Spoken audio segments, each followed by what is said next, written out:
fuel leaks, fire alerts and flight control problems. Now in this meeting, multiple aircraft including A320, A321 and Boeing 787 reported repeated engine and fuel related warnings. Some of these cases are still under review. Those are the discussions that took place at that meeting. It was highlighted one Boeing 787 continued operating despite repeated auxiliary power unit fire warnings, which has raised questions of viewers now. Now, the January month alone saw multiple rejected takeoffs, one of the most critical phases of the flight. Regulatory inspections noted missing oxygen bottles and unsecured emergency equipment in certain cases as well. Now, the presentation has triggered serious discussions at the highest level of aviation oversight.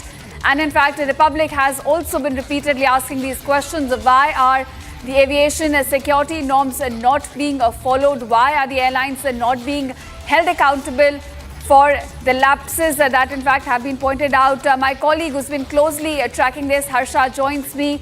Harsha, we're getting exclusive details about this aviation meet that took place on February 19, in which February 9th, in fact, in which multiple lapses of security were pointed out. Give us more details about this meet. What all was discussed here? So there were a lot of lapses in the Air India, and we already know that the meeting happened. There was an entire PPT which was shared with the Secretary Civil Aviation and the Minister Civil Aviation. Air India itself stated that in the January month alone, there were 34 incidents reported, out of which 23 were the technical issues. There were the fault which was found in the Boeing 787 fleet, Airbus 320, 321 fleet. There were the issues of the engine stall warnings. There were the issues of the fuel leaks, and there were the issues of the compressor and the other technical issues. And also Air India went on by stating that how there were the several Boeing flights which were grounded, and also one of the Boeing 787 made the multiple round, and the operation, even after it didn't have auxiliary power unit, it came in the audit by the regulatory body when regulatory body found about this. So that this is the highest level of negligence and the oversight which was being done in the aviation industry by the airline Air India, which is one of the biggest airline in the aviation industry, and the kind of loopholes there are of the compliance of the the regulations which have to be followed, the protocol which needs to be intact. Nothing was in order, and it was shared with the minister and with the Secretary Civil Aviation, and the both have stated that the Air India can't be regulating in this order. They need to be pulled up because it's the highest level of oversight by them.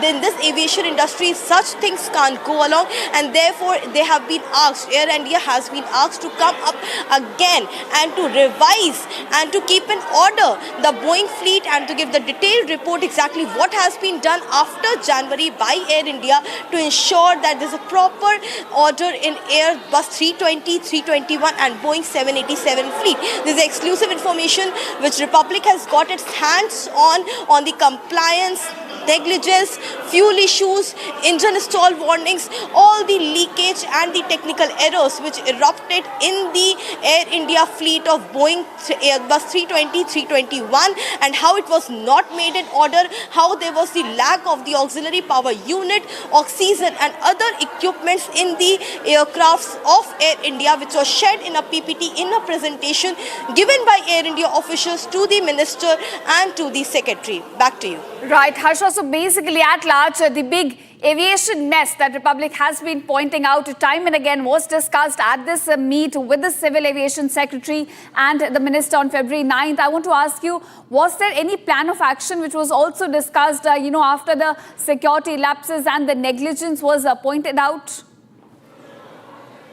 So right now they have given their plan of action. They have told to the minister that this is how they are trying to make Boeing in order. They are trying to look into the MEL issues. They are trying to find out and they are trying to be more vigilant that the maintenance is regularized and the repair work is regularized. If there is any shortage of the MEL in any of the aircraft will not be allowed to fly.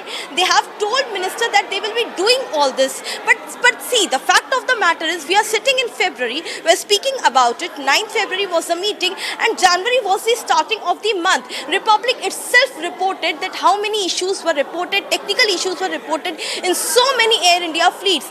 But Air India every time came up with the templated response, asking us to not do the story, telling us that there was no technical issue. It was just a mere small issue which has been fixed. But to the ministry, they have clearly responded by saying that no, there were technical errors, there were issue in the engine, there was issue in the fuel leaks, and these are the issues which are the highest level of negligence issues. The fuel leak issue, the engine stall warning issue can lead to any untoward incident, which we have seen in the case of AI-171 and the other aircrafts as well, which can't be neglected. So right now they have assured to the Ministry of Civil Aviation that they will look into these matters, they will comply by the rules and protocol of the CAR, they will ensure that all the MELs are properly fixed in the aircraft. They also have promised to look into these matters and seriously work on it on the Boeing and Airbus fleet. But the fact of the matter is, this is February, and the next meeting of the Air India with Secretary will happen in the month of March, and between that timeline already the continuously reports are coming of Air India technical error which we are reporting on the daily basis. So clearly lenience and negligence at the highest level is being reported by Air India continuously. Back to you. Right, of course, a big meet will the Civil Aviation Minister and the Secretary there, in which the big mess of the aviation sector exposed, and the Republic has exclusive details of that meet. Thank you, Harsha, for joining us and sharing those details. And now we are shifting focus to our special segment called Bharat in One, where we get you all the other headlines charting the